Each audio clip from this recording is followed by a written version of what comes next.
Jean-Marc Villon, bonjour. Bonjour Olivier.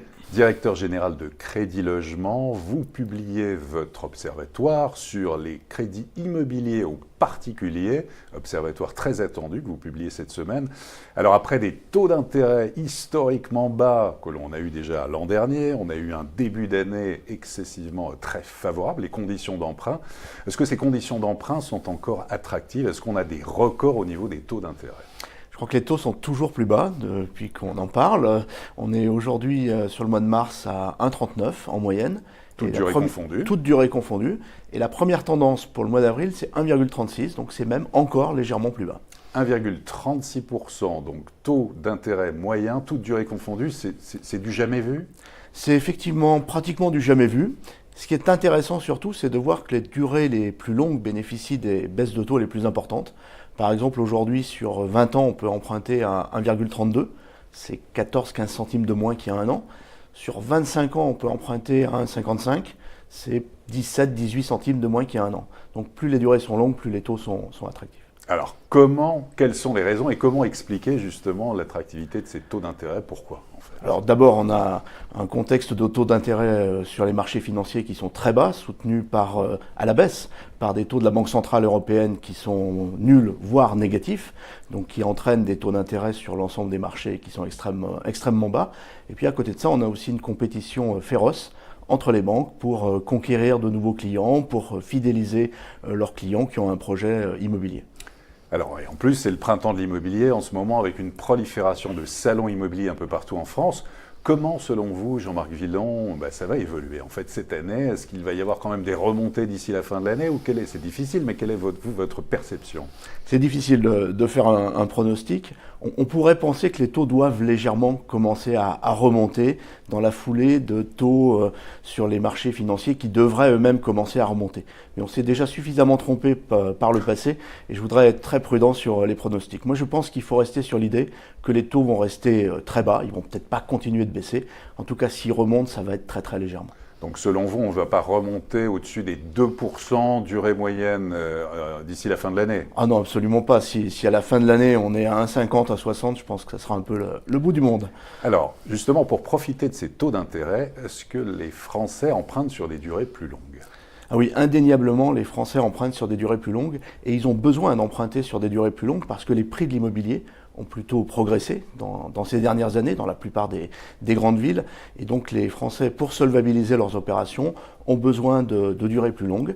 Ils ont également, en général, moins d'apport dans leurs opérations. Alors l'apport personnel, justement, quel est cet apport moyen? Est-ce que ça progresse, ça baisse? Qu'en est-il? L'apport moyen, il est de l'ordre de 14%. Tout apport moyen confondu, c'est-à-dire qu'il y a beaucoup d'opérations aujourd'hui qui se font sans aucun apport et il baisse encore de 13 à 15% depuis le début de l'année. Donc c'est extrêmement rapide, extrêmement important et c'est un des facteurs de la solvabilisation des opérations. Ce qui veut dire que les établissements financiers ont élargi leurs critères, notamment d'attribution pour les crédits. Est-ce qu'on peut aussi emprunter maintenant sans apport personnel quasiment? Ah oui, on peut clairement emprunter sans apport personnel et sur des durées longues. Donc les établissements bancaires ont accompagné toutes les clientèles, y compris les plus modestes, dans ce mouvement vers l'acquisition immobilière dans un contexte de taux très bas et très favorable. Et dans ce contexte, alors justement, est-ce que la production de crédit, d'une façon très générale, est encore très soutenue? Alors, elle est très soutenue au premier trimestre 2019, beaucoup plus qu'au premier trimestre 2018, mais qui était un petit peu un point bas. On a eu un petit creux. Donc, elle reste soutenue à très haut niveau, mais je dirais qu'elle progresse modérément par rapport à l'an dernier. Vous publiez, à l'occasion justement de cet observatoire, c'est intéressant, le sentiment des ménages. Quelques mois après, toujours les gilets jaunes, le contexte économique et social, politique. Quel est le sentiment des ménages? Est-ce que les Français ont confiance? On a besoin de confiance dans l'immobilier? Alors, les choses sont un peu paradoxales parce que d'un côté, et puis quand on voit d'autres baromètres comme ceux de l'INSEE, ceux de l'IFOP par exemple, on voit que les Français trouvent que les conditions ne sont pas spécialement favorables pour investir dans l'immobilier. C'est vrai qu'il y a beaucoup d'éléments qu'on pourrait citer. Puis la réalité qu'on constate, c'est qu'on a un marché immobilier très dynamique parce qu'aujourd'hui, il est extrêmement attractif d'investir dans l'immobilier pour sa résidence principale, également pour de l'investissement financier, vu les taux de rendement qu'on peut obtenir. Donc le sentiment des ménages là-dessus est quand même plutôt à la prudence tout en profitant des conditions d'emprunt attractives et toujours cet amour de la pierre, l'amour de l'immobilier aussi. Oui, je crois qu'il y a d'un côté de la prudence, ce qui est logique dans la conjoncture économique dans laquelle nous sommes, et après il y a un principe de réalité.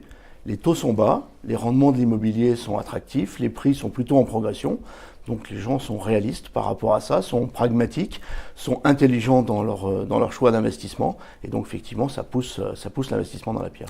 Alors vous l'évoquiez justement tout à l'heure, Jean-Marc Villon, on a des taux d'intérêt donc historiquement bas, on est à 1,36% en moyenne pour les taux d'intérêt, en tout cas en avril.